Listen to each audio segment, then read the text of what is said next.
Yeah, I can remember the morning I woke up to, with 90% of my vision gone.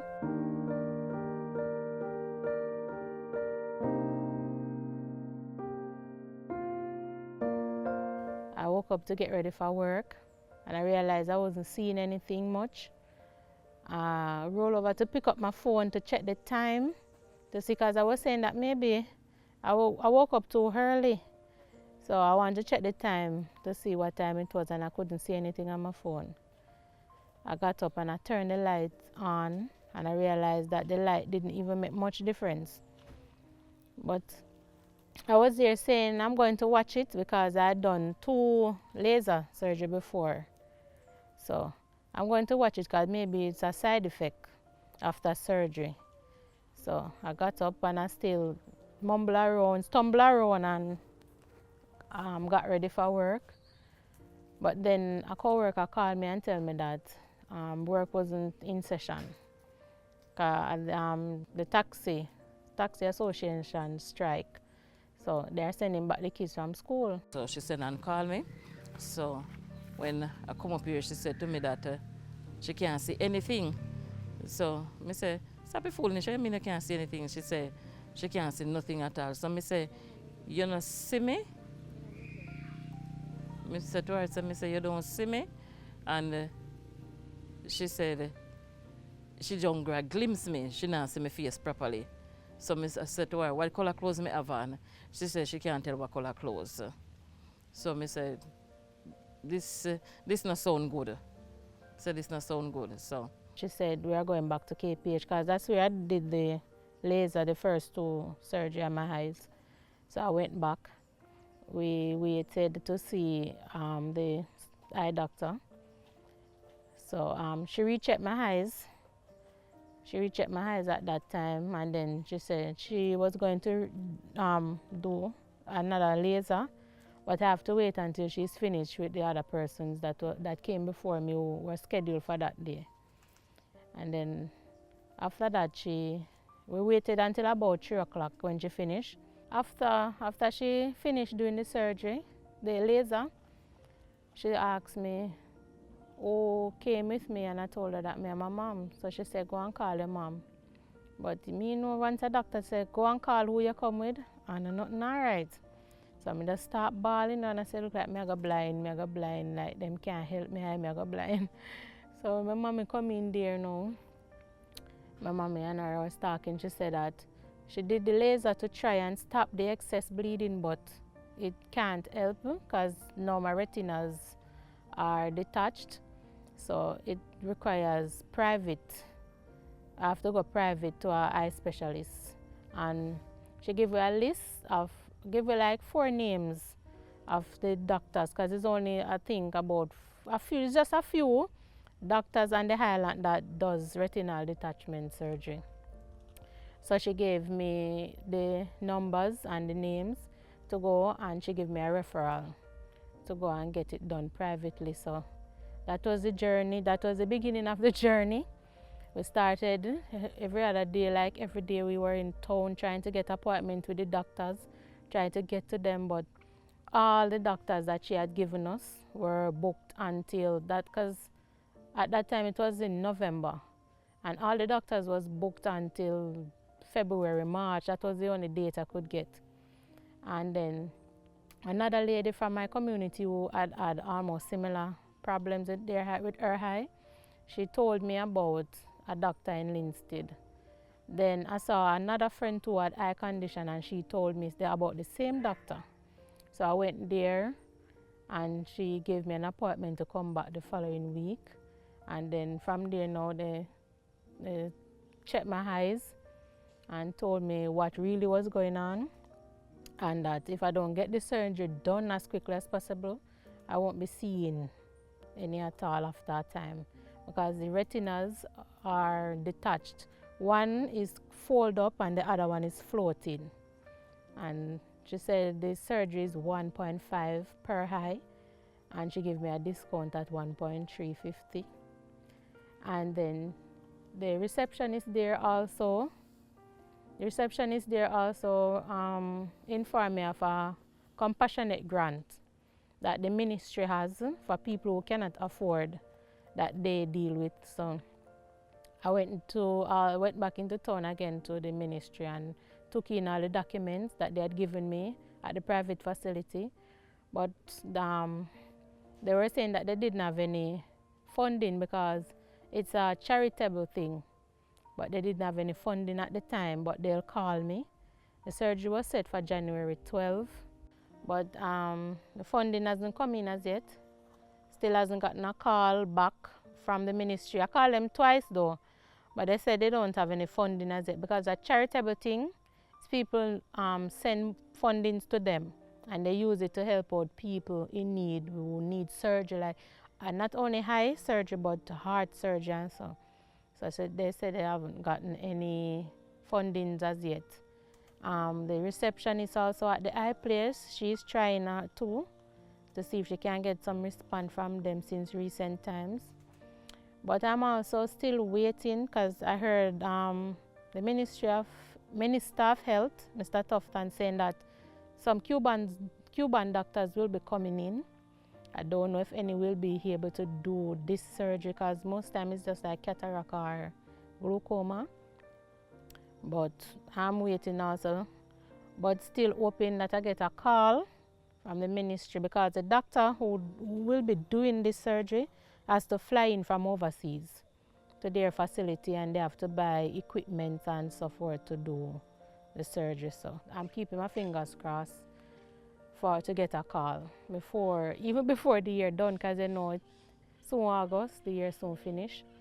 So I'm keeping my fingers crossed and still hoping that my vision don't get any worse. They still want to big up the receptionist because I never know nothing about compassionate grant for people like that. The only time I hear about that is COVID, when they must send out compassionate grant, and I wasn't lucky to get any. I think in a country like this, or I would have said no, an environment with people, because I was in KPH system, I'm still in the system, where when you go to clinic, you see thousands, hundreds of people every day getting their eyes checked, and there are people like me who have been sent out of KPH also with nowhere to turn to, nobody knowing about this kind of grant also.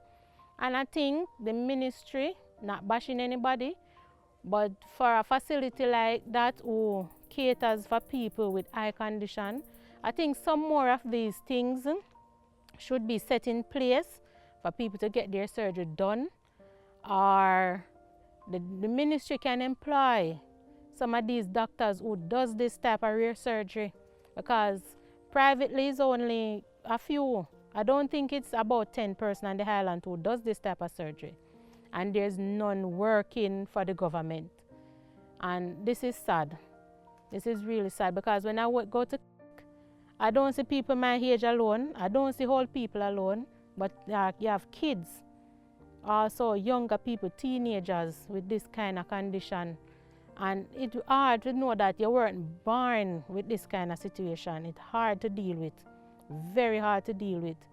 So if the doctor told you that there's a case where your eyesight can be saved and you can't find the money, it's hard, even harder on your family. Even harder on your family. So I think the government should put some things in place where they can assist more people.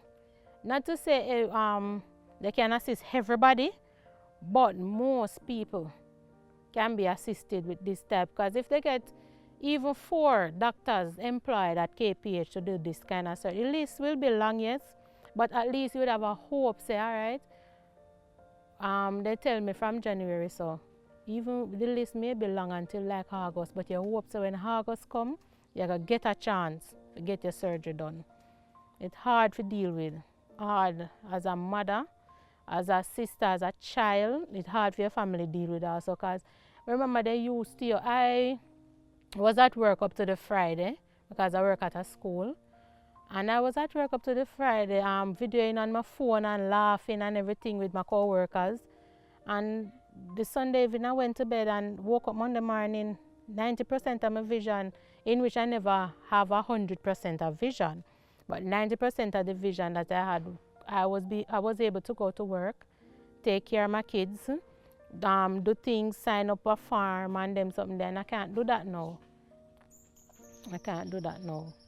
So, you know, it take a toll on you to know that you were up and running. I had so much plans. I'm supposed to be in school because I want to be a RN. And, you know, all of that just gets shattered away where you just stay home now for months, sit down, can't get your stuff them done, you know, so it's kind of hard. So I think the government should put some things in place to get this kind of surgery done for people who can't afford it like myself. And it's not only my age group and it's not only elderly, but kids also have this kind of condition. What is this condition?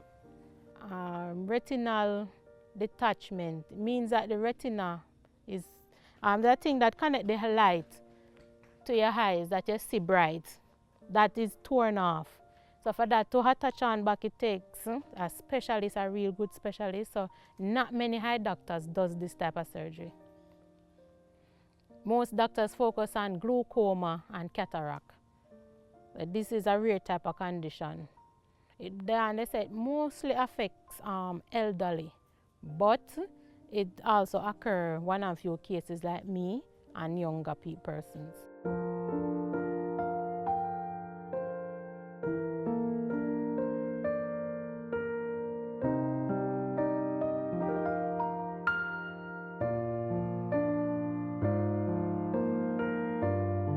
It really takes a toll on me because I'm a person who always up and running, go work and come back, you know. Get me to know I have to rely on people to do things for me. I have to rely on people to go to the supermarket sometime, the market. Rely on people to come and cut up my meat and season them, put in the fridge because I try now because I'm kind of grasping. So I'm trying now to, you know, just take it one day at a time. I count the steps. When I go to the bathroom, I'm not dropping off at the toilet like normal. Because I like stand, feel, and then I step backwards. So I know, say, yes, I'm at the toilet. When I'm coming outside, I count the step because the bottom step always make me fall down. So I count it and know, say, yeah, when I reach 4, the 5th step is outside. I move up the furniture inside to facilitate because most of the time my legs get licked on the settee, lick on that, and you know. Mommy, does it hurt you to see you? Yes. Yes. Because even now speaking about it, I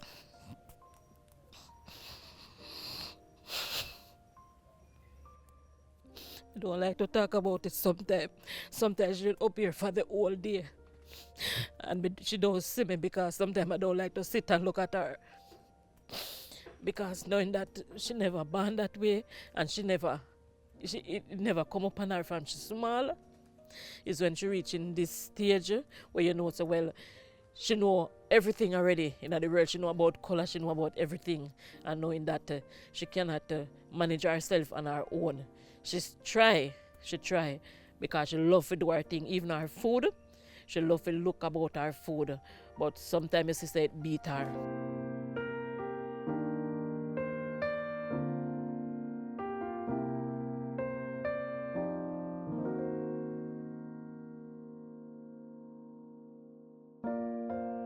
Well, I ended up doing the laser surgery. I had COVID. Real bad. And after I did for months. And then after I started recovering, I find out that my vision, sometimes it get blurry. And then it was all right, it get blurry. And then, so I went to the health center because I'm a patient there also. And I got a referral to go to the eye clinic at KPH. And then when I went there and got my eyes tested, I spent the entire day. I went into many different rooms and they showed me that my eyes, they put me on a machine, a big thing, and they tested my eyes there after about 4 other rooms. I went into 4 other rooms to test. And that one they said no, that's the time they told me that my eyes was bleeding. I seen it bleeding in the back. So they write me up for a laser in January. And then when January, I had to do a COVID test. After I did the COVID test, now they give me a prescription to buy there's something to do the surgery. It was viscoelastic something to do the surgery. And then they called me, they had rescheduled the surgery for January, the early part of January. But when they called me to do the surgery now, it was, they called me like the Thursday evening. I was coming from work and I had to be at work Friday morning, and I didn't get to buy the thing that they told me. So I told them that I didn't get to buy it and I won't be able to buy it until the Saturday, the Friday or Saturday. So they say, all right, they would have to give me another date. Well, they keep putting it off. I bought the thing and I had it. And they say I could put it on the fridge. And I had it, and I didn't get back a date from January until August. I went up there myself because I was calling, and I wasn't getting any dates. So I went there myself and I spoke to a nurse, and the nurse made a date for the following week to come and do the laser. And that I went the 16th of August last year, did the first laser on one eye, because you know they ain't going to do two on the same day. And then I went back September the 6th and did the other one. And after that now, in November, I woke up the Monday morning for work and I wasn't seeing, I was barely seeing. And then at that point now, they did laser on the both eyes the same day when I went back to KPH. And they said they can't help it anymore, I have to go private. And that was the beginning of the journey to find doctor up and down.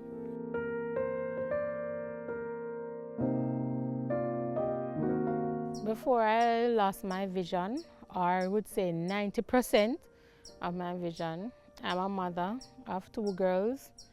The eldest just graduated from high school and is now in another school being trained as a food processor.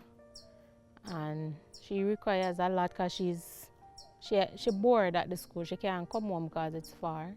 So, you know, I have to take care of her financially. Her father still does assist her also, but I play my part as her mom. And I have a 6-year-old now who was born with hydroscephalus. She was born with severe hydroscephalus, excess water in the brain. For those who don't really know that condition, because at the time also I wasn't aware of the condition. She is normally admitted at Buster for seizures and a lot of stuff. She was born at Spanish Town Hospital. Later transferred to Buster at 8 days. And being at Buster, it was hard, very hard at first. I had to cope, I had to be at Buster like weeks and days and months. But, and the time I have to just pick up the neurologist at Buster, Dr. Mocha. When she went to Buster at 8 days, she said, I'm going to try. And Dr. Mocha tried with her over the years, has made her into basically a normal little girl now. She walk, talk, do everything. She understands it. Well, she can't read that well now. She can't read now. She's 6, but she can't read. But she says her ABC, count, and know the days of the week, the months of the year, and she knows how to use her tablet. So the lost cause turned out to a good cause. And so with this eye condition, it really, you know, weighed me down because she's a numerous clinic at Buster. She has neuro. The main clinic, she goes to MOPD, eye clinic. Even just the other day, all our clinics start up and I have to take her to do different tests. And so, because you know, every year they have to run a series of tests to see if her organs are okay or her blood is, because she had a lot of, what do you say now, she had born with a lot of different sickness. Her blood count was low. She had urinary infection. They couldn't find one of her kidneys. So they have to be doing tests every year to check up to see if anything is reoccurring. But so far, for the past 2 or 3 years now, she's good. She only has seizures, in which took her to Buster like twice a year with the seizures. And with me not seeing to be at Buster with her, it really hurts, you know. Because when she's at Buster, I don't come home. When she get released from Buster after treatment, when I go home, I come like my entire bedroom I carry home because I don't leave her. And now it's kind of challenging because I can't take a bus and go to Buster. You know, everything I have to charter a taxi now because I can't see to go on the road by myself. Not being able to work, that is one of the things. I love going to work. I miss my co-workers, I miss my boss. Even though they check up on me, but you know, I miss them around, I miss working, miss the kids at school.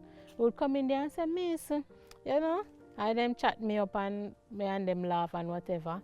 And the one them will always done me fear for the week. Because sometimes I'll be at the front and they just come and buy one patty and I say, why one patty? You not have no juice, you have juice? And they say, no miss, I can't afford nothing else. And we just, you know, buy them a juice or whatever. So, you know, being at home now in the days and have much to do because my mommy have to take care of my baby for me. I'm trying now to move around and help myself a bit. My niece have to come over in the mornings until you eat her so. Because my mommy look about my breakfast or so, you know, but I try to help myself. I have a supermarket that I go in Bagwalk sometimes. The cashier is really nice. She realized that my eyes isn't functioning and she'll ask me, what you want? And she get up from around the cash register and she go and pick up what I want and come cash it for me. Because some days I just feel like I want to come out of the house. Recent times now, I kinda, you know, I just feel like I want to come out.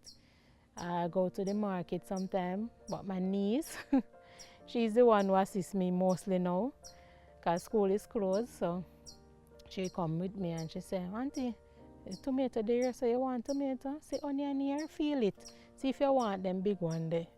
Or she come over and check my phone in the morning to see if I get any message, or she come and make me tea for me sometimes. Sometimes I try and make it, even though a couple times the water burn up my hand, but I try. I have my neighbour who come over sometimes, come cut up the meat them for me, season them up, put them in the fridge and say if you feel like you want to cook, you can cook, or you know.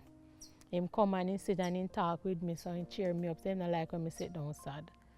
I have another neighbour too. She come and she rake up the yard for me, and yeah man, they come around, people come around and try to cheer me up, but you know, of yourself, a human being, you wasn't born blind or with a high condition. It's hard, very, very hard to deal with, very hard. I know that's just me and my baby now, mostly at home. Because my niece stays with me sometimes, but sometimes she go home. It's hard. Really hard. And then, you know, the monthly with the woman thing, hard. That's even harder. Because you can see if your clothes in a condition or your bed in a condition, you have to ask somebody to come look. That is one of the main things.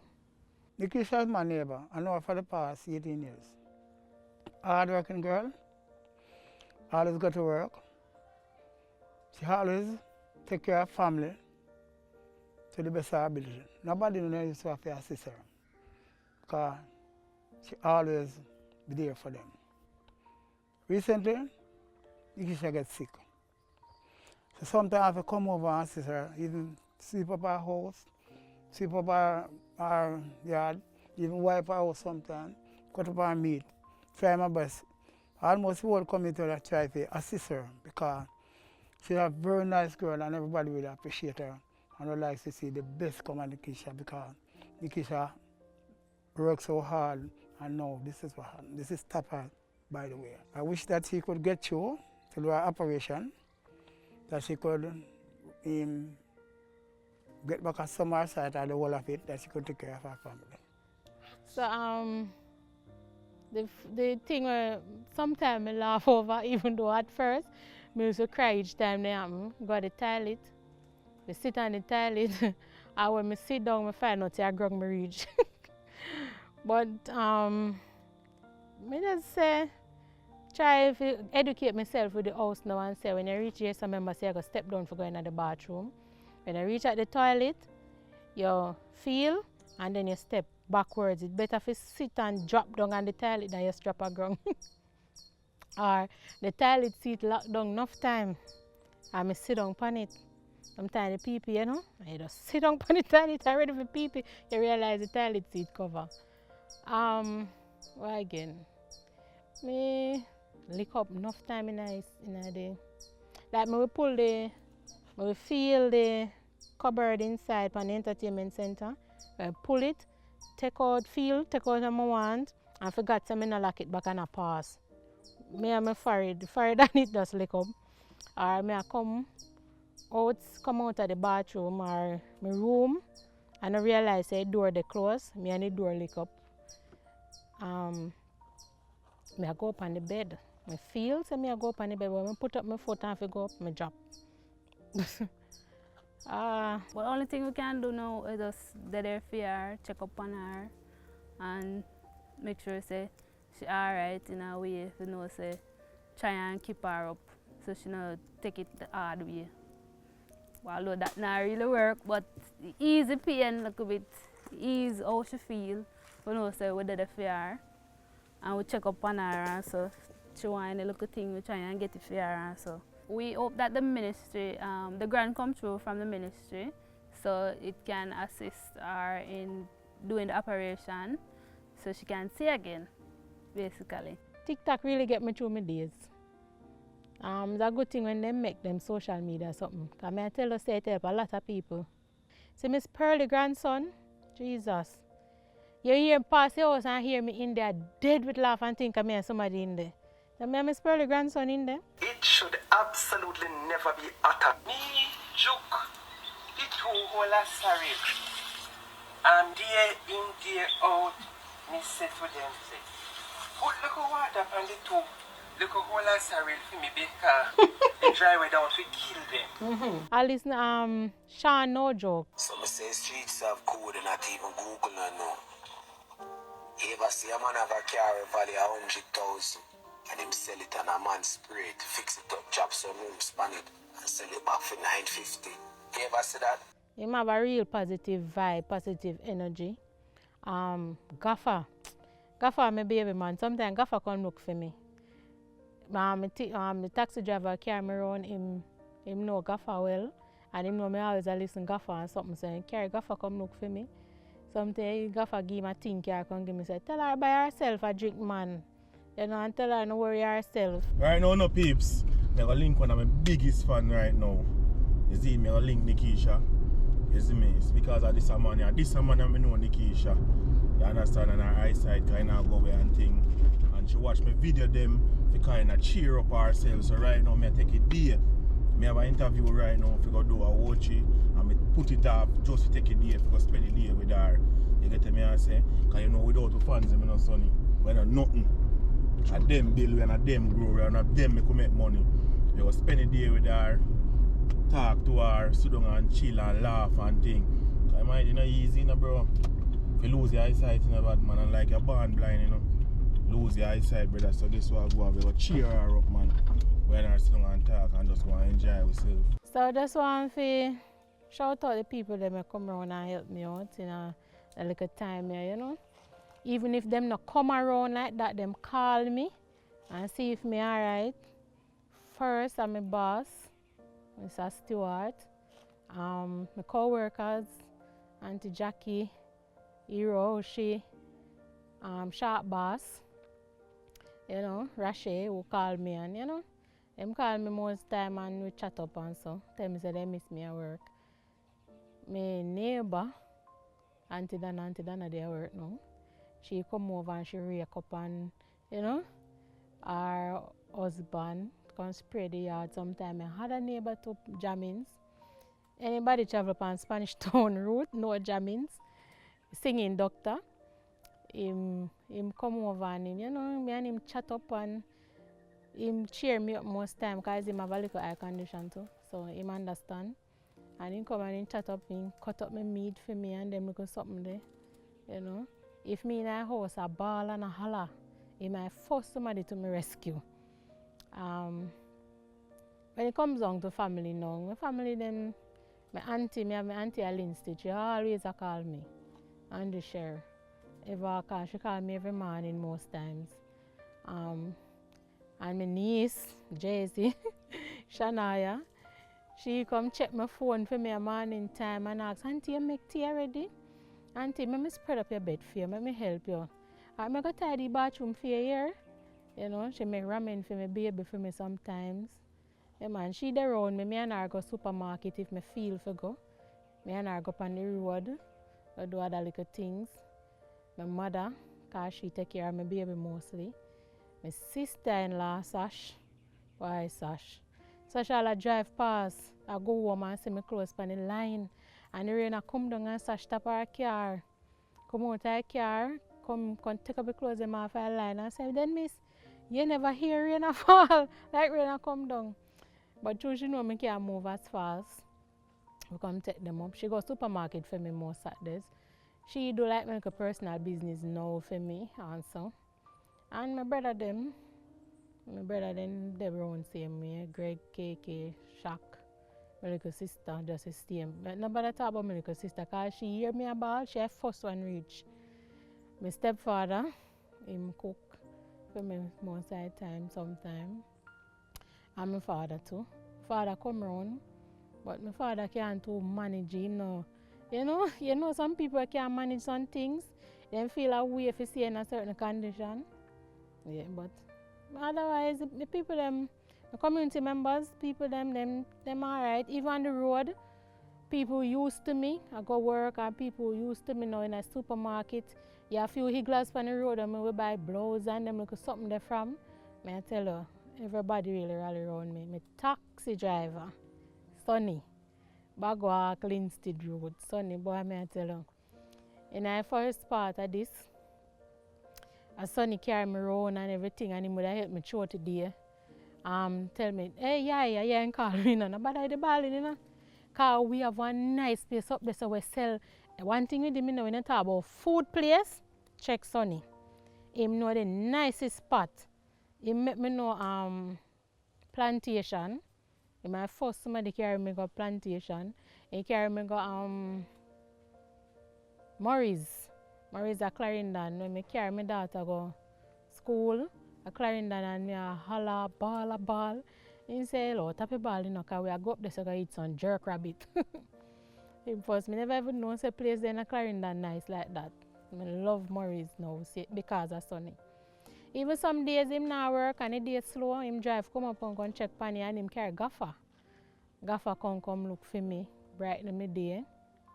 So, the people them come on, people really gravitate, and when they're not disrespectful too, and you see yourself as equals as others, it don't make sense to hype and show off on people.